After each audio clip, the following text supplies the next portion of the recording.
देखिए, हम लोगों ने हीमोग्लोबिन का जब स्ट्रक्चर बनाया था तो उसमें एक बनाई थी पोरफायरिन रिंग, ठीक है, जो कि बहुत ही इम्पॉर्टेंट है बायो इनऑर्गेनिक केमिस्ट्री में।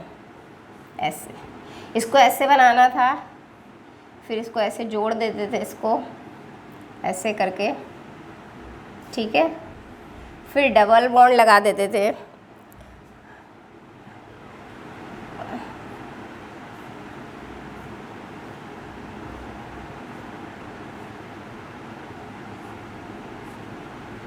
इस तरीके से नाइट्रोजन पे लगाते थे लोन पेयर और 2 नाइट्रोजन पे होता था हाइड्रोजन, और फिर क्या करते थे, इसको हटाते थे और यहाँ पर एक मेटल लगा देते थे और इसको बोलते थे मेटैलो पोरफायरिन, ठीक है, इसको क्या बोलते थे, मेटैलो पोरफायरिन। और बताया था ये कई छोटी छोटी रिंग से बना है, इसलिए इसको बोलते थे मैक्रोसाइक्लिक लिगेंड, ठीक है।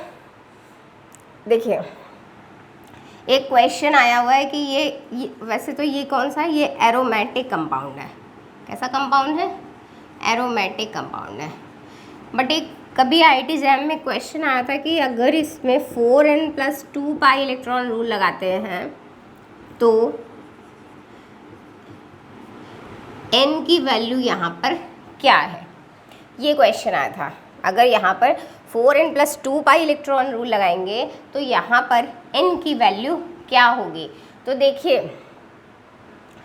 n मैंने बोला था इसमें कितने पाई बॉन्ड होते हैं, 11 पाई बॉन्ड, ठीक है, लेकिन हम लोगों को पेरीफेरी वाले काउंट करने होते हैं, ना कि वो वाले काउंट करने होते हैं जो पेरीफेरी में ना हो। तो 1 2 3 4 5 6 7 8 9 कितने पाई बॉन्ड है, 9 पाई बॉन्ड।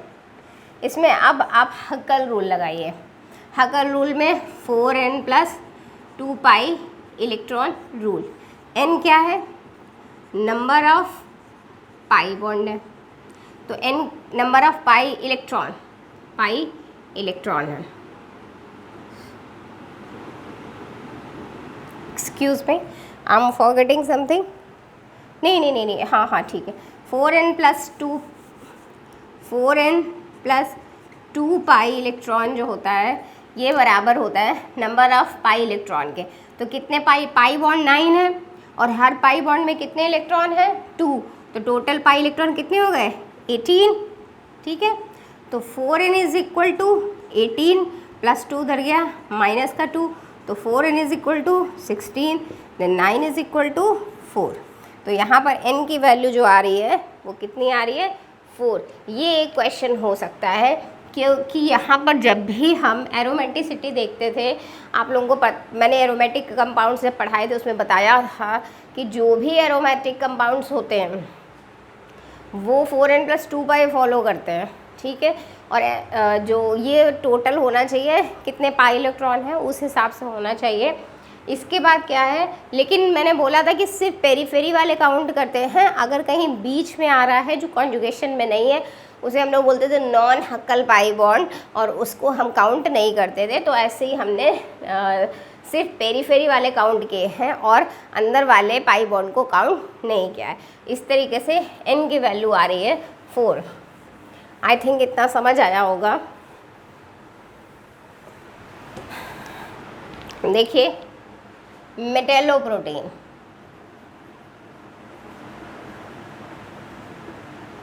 मेटेलोप्रोटीन जो है ये 2 टाइप की होती है।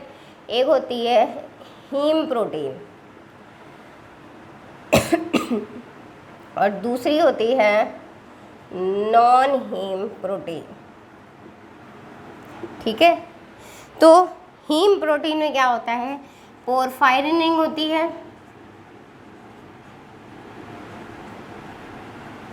और एक मेटल होता है, ठीक है।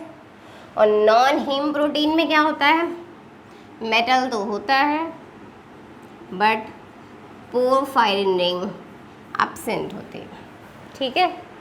हीम प्रोटीन का मतलब मेटल जो होगा वो होगा आयरन, इसमें एग्जाम्पल है हीमोग्लोबिन, मायोग्लोबिन, साइटोक्रोम, इस तरीके से। और नॉन हीम प्रोटीन का एग्जाम्पल होगा आयरन सल्फर प्रोटीन, ठीक है, हीमरिथ्रिन, हीमोसाइनिन, इस तरीके से। इतना क्लियर है? ठीक है। अब हम लोग पढ़ते हैं आयरन सल्फर प्रोटीन, जो कि एक नॉन हीम प्रोटीन होता है, ठीक है।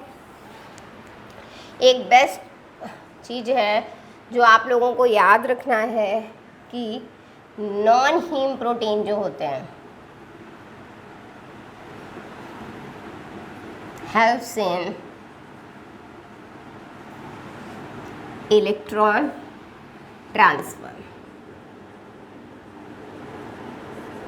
जितने भी नॉन हीम प्रोटीन हैं सभी किसका काम करते हैं? इलेक्ट्रॉन ट्रांसफ़र का, ठीक है। अब हम लोग पढ़ने जा रहे हैं नॉन हीम प्रोटीन, ठीक है।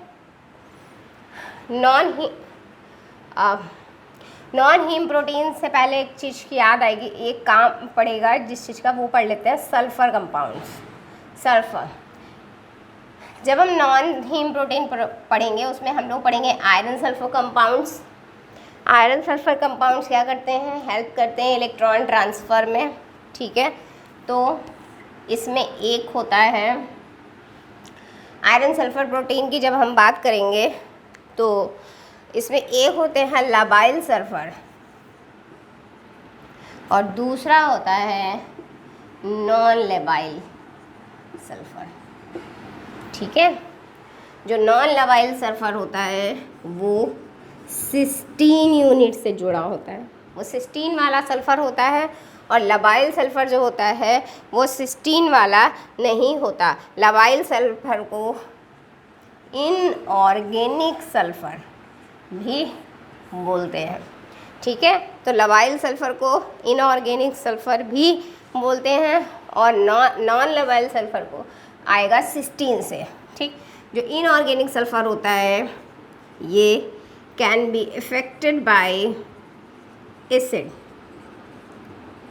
लबाइल सल्फ़र एसिड से रिप्लेस किया जा सकता है, एसिड से रिप्लेस किया जा सकता है, ठीक है। एग्जाम्पल देखते हैं, जैसे एक ये कंपाउंड है M, एक सल्फ़र ये लगा है, एक सल्फ़र ये लगा है।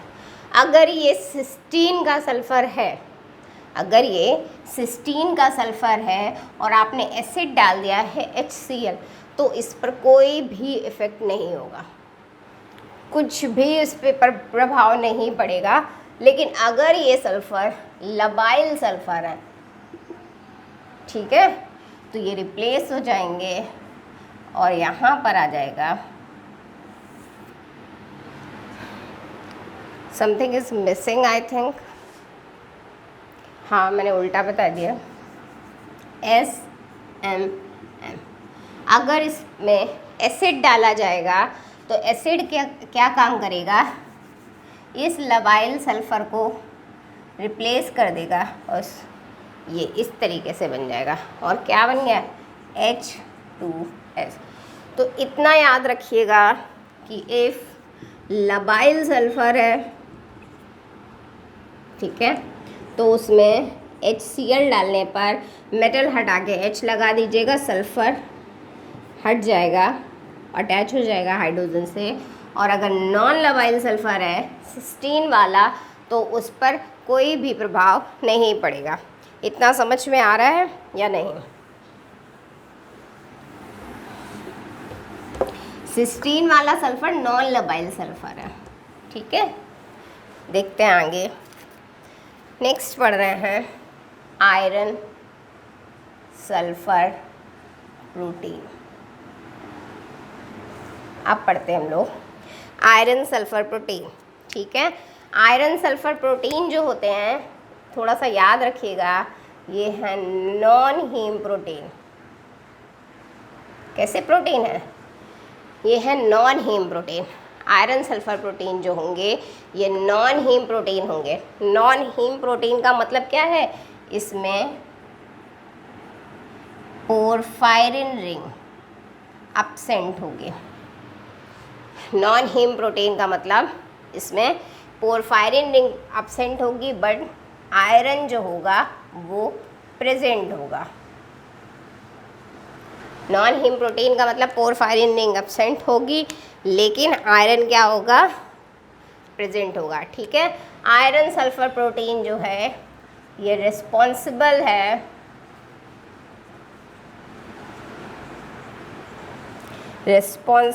For electron transfer. ठीक है, आयरन सल्फर प्रोटीन किसके लिए रिस्पॉन्सिबल है, responsible for electron transfer in plants as well as in bacteria.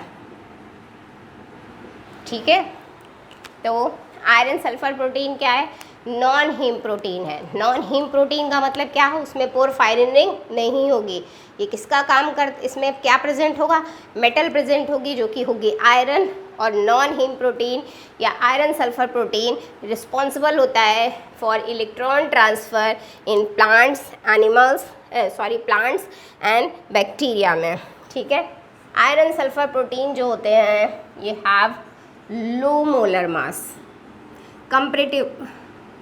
अगर इसको कंपेयर करते हैं तो लो मोलर मास होता है, और ये होता है अप्रॉक्सीमेटली 6000 से 12000 तक। ठीक है, इसमें कंटेन 1 2 4 8 मतलब 8 तक 1 to 8 लिख सकते हैं तक आयरन एटम प्रेजेंट होते हैं। ठीक है, आयरन सल्फर प्रोटीन में 1 से 8 आयरन एटम्स प्रेजेंट होते हैं। फिर इसमें नॉन हीम प्रोटीन में आयरन एटम जो है कोऑर्डिनेटेड होगा सल्फर एटम से, और वो भी कैसे, टेट्राहेड्रली। टेट्राहेड्रल फॉर्म में आयरन एटम सल्फर एटम से कोऑर्डिनेट होगा। और जिन लोगों ने भी CFT पढ़ी होगी उन्हें बहुत अच्छे से पता होगा कि जब भी कभी टेट्राहेड्रल कंपाउंड बनता है तो टेट्राहेड्रल कंपाउंड हमेशा कैसा होता है, हाई स्पिन। तो यहाँ पर जो आयरन होगा ये हमेशा Fe+2 हाई स्पिन होगा। ठीक है, तो आयरन सल्फर प्रोटीन कैसे हैं, नॉन हीम प्रोटीन है, इसमें पोरफायरिन रिंग नहीं होती, आयरन प्रेजेंट है, responsible for electron transfer in plant as well as in bacteria. इसका मोलर मास थोड़ा कम होता है, ये होता है 6000 से 12000 तक। इसमें आयरन एटम 1 से 8 तक हो सकते हैं। आयरन एटम जो होता है वो कोऑर्डिनेट होता है सल्फ़र एटम से, और सल्फ़र एटम से किस तरीके से, टेट्राहेड्रल फॉर्म में जुड़ा होता है। और जब भी टेट्राहेड्रल फॉर्म होगा तो वो हमेशा हाई स्पिन होगा। ठीक है, तो आयरन सल्फर प्रोटीन में जो आयरन है वो हमेशा Fe+2 होगा और हाई स्पिन में होगा। ठीक है, इतना समझ आ रहा है।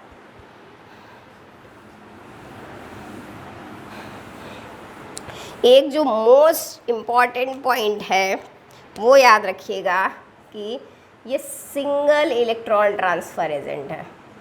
ये सबसे इम्पॉर्टेंट पॉइंट है, सिंगल इलेक्ट्रॉन ट्रांसफ़र एजेंट सिर्फ एक इलेक्ट्रॉन का ट्रांसफ़र करता है, इसलिए इसको बहुत अच्छे से याद रखिएगा कि ये सिंगल इलेक्ट्रॉन ट्रांसफ़र एजेंट है। ठीक है, अब आयरन सल्फर प्रोटीन में सबसे ज़्यादा इम्पॉर्टेंट जो है वो है रुबेरोडॉक्सिन। ये पढ़ने जा रहे हैं हम लोग, रुबेरोडॉक्सिन। ये पाया जाता है फाउंड इन एनारोबिक बैक्टीरिया।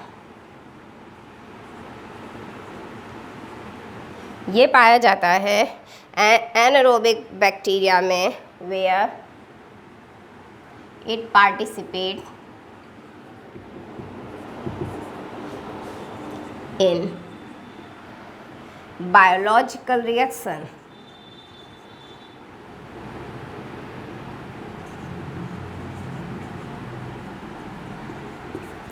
ठीक है।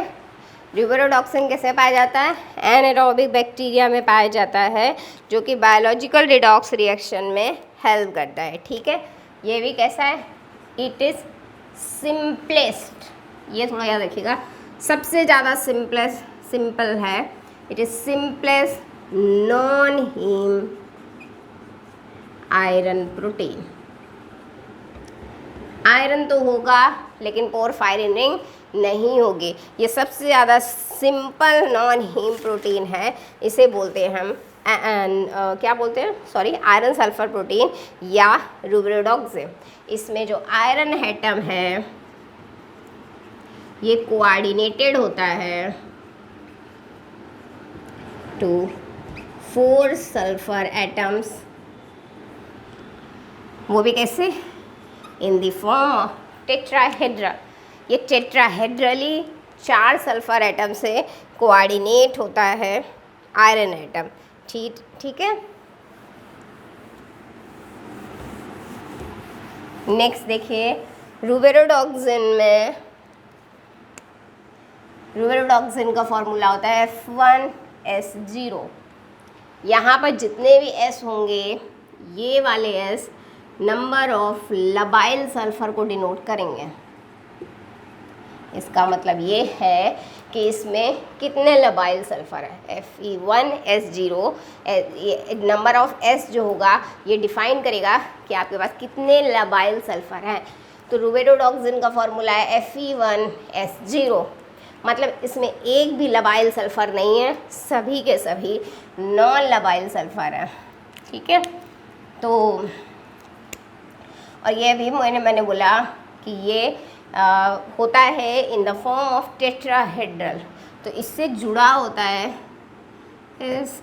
CH2 cysteine unit.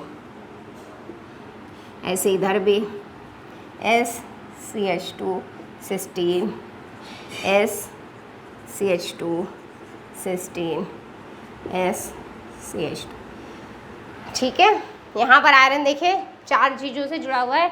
ये होता है टेट्राहेड्रल, जो कि जुड़ा होता है सिस्टीन के सल्फर एटम से। और ये याद रखिएगा, जो भी सिस्टीन का सल्फर एटम होगा ये हमेशा होगा नॉन लबाइल, मतलब इसमें एसिड डालने पर कोई भी इफ़ेक्ट नहीं पड़ेगा, ठीक है। तो ये हो गया नॉन लबाइल सल्फर। और यहाँ पर आयरन की ऑक्सीडेशन नंबर है +2। इतना समझ में आया, ठीक है। ये है रिड्यूस्ड फॉर्म। कैसा फॉर्म है? Reduced form. थोड़ा सा याद रखिएगा, रुब्रोडॉक्सिन में, और रुब्रोडॉक्सिन को हम लोग डिनोट करते हैं Fe1S0 से। जो यहाँ पर जो S है ये है नॉन लबाइल सल्फर, सॉरी, ये जो S होता है ये लबाइल सल्फर होता है, लेकिन यहाँ पर एक भी लबाइल सल्फर नहीं है। यहाँ जो भी हैं सभी नॉन लबाइल सल्फर हैं। दूसरा पॉइंट पढ़ा था कि ये जो आयरन है ये टेट्राहेड्रल फॉर्म में जुड़ा होता है सिस्टीन यूनिट से। तो टेट्राहेड्रल में जुड़ने के लिए इसके पास कितने होने चाहिए? 4 सिस्टीन यूनिट होने चाहिए। यहाँ पर Fe जो होता है वो होता है +2 ऑक्सीडेशन स्टेट में। और एक चीज़ और, अगर ये टेट्राहेड्रल फॉर्म में जुड़ा है तो ये कैसा होगा? ये होगा हाई स्पिन। इतना समझ में आया आप लोगों को कि नहीं आया? ठीक है। अगर इसको